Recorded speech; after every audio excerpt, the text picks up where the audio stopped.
This is the Vegan Anarchist, and this video is to be about fucking YouTube and their demonetization controversy slash censorship controversy, and about why capitalism is destroying YouTube.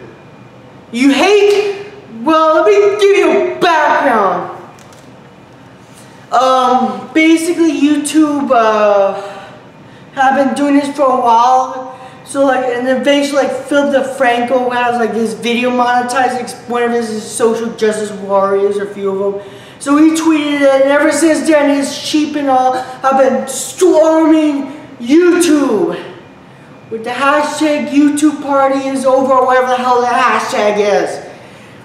And PewDiePie has commented, and the videos are everywhere, and he thinks it's an SJW conspiracy. And no, it isn't, first of all.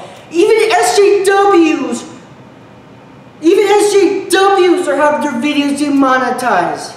And some people will make a living out of YouTube, and we'll hurt people who don't really have other sources of income besides YouTube, or a major part of the income is YouTube. So it's kind of like many independent media, so it's in a way censorship.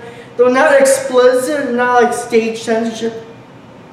It's corporate censorship to be advertiser friendly, aka as devoid of life as assembly line, as soulless, as a cookie cutter, just inoffensive, bland shit that capitalist corporations would not object to. That's what is going on. I can't fucking swear, and yes, I am swearing in this video because